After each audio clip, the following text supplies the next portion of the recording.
If you get hold of two magnets and you push them, you can feel this pushing between them. Turn it around the other way and they slam together. Now, what is it, the feeling between those two magnets?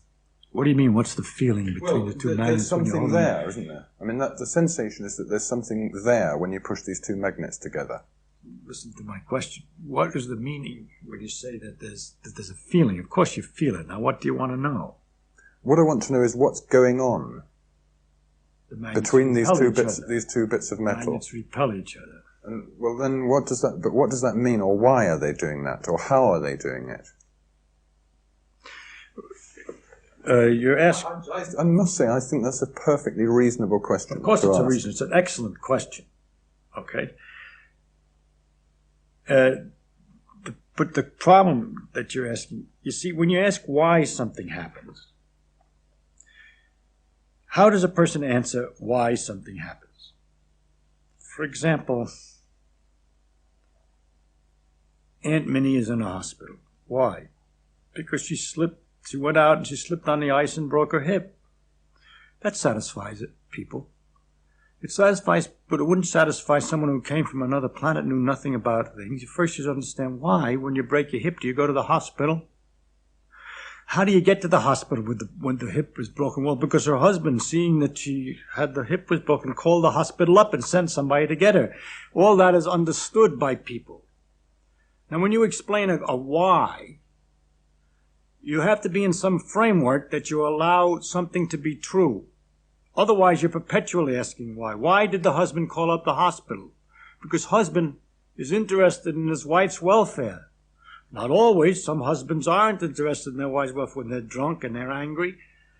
And so you begin to get a very interesting understanding of the world and all its complications. In order to if you try to follow anything up, you go deeper and deeper in various directions. If, for example, you could go, why did she slip on the ice? Well, ice is slippery. Everybody knows that. No problem. But you ask, why is ice slippery? That's kind of curious. Ice is extremely slippery. It's very interesting. You say, how does it work?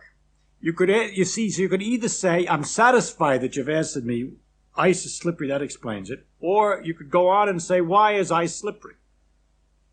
And then you're involved with something, because there aren't many things as slippery as ice. It's very hard to get. Greasy stuff, but that's sort of wet and slimy. But a solid that's so slippery? Because it is in the case of ice that when you stand on it, they say, momentarily the pressure melts the ice a little bit, so you got a sort of instantaneous water surface on which you're slipping. Why on ice and not on other things? Because ice expands water expands when it freezes, so the pressure tries to undo the expansion and melts it. Is capable of melting it. But other substances contract when they're freezing, and when you push them, they're just satisfied to be solid. Why does water expand when it freezes and other substances don't expand when they freeze? All right? I'm not answering your question, but I'm telling you how difficult a why question is. You have to know what it is that you're permitted to understand and allowed to be understood and known, and what it is you're not. You'll notice in this example that the more I ask why, it gets interesting after all. That's my idea, that the deeper a thing is, the more interesting it is. And we could even go further and say, why did she fall down when she slipped? That has to do with gravity. It involves in all the planets and everything else. Never mind. It goes on and on. Now, when you ask, for example, why two magnets repel, there are many different levels. It depends on whether you're a student of physics or an ordinary person who doesn't know anything or not. If you're somebody who doesn't know anything at all about it, all I can say is that there's a magnetic force that makes them repel, and that you're feeling that force. And you say, but that's very strange, because I don't feel kind of force like that in other circumstances. When you turn them the other way, they attract. There's a very analogous force, electrical force, which is the same kind of a question. And you say, that's also very weird. But you're not at all disturbed by the fact that when you put your hand on the chair, it pushes you back. But we found out by looking at it that that's the same force, as a matter of fact. The electrical force, not magnetic exactly in that case, but it's the same electrical repulsions that are involved in keeping your finger away from the chair, because everything's made out of its electrical forces in microscopic details. There's other forces involved, but this is connected to electrical forces. It turns out that the magnetic and the electric force with which I wish to explain these things this repulsion in the first place, is what ultimately is the deeper thing that we can start with to explain many other things that looked like everybody would just accept them. You can't put your hand through the chair. That's taken for granted. But that you can't put your hand through the chair when looked at more closely. Why? That involves these same repulsive forces that appear in magnets. The situation you then have to explain is why in magnets it goes over a bigger distance than ordinarily. And there it has to do with the fact that in iron all the electrons are spinning in the same direction. They all get lined up, and they magnify the effect of the force until it's large enough at a distance that you can feel it.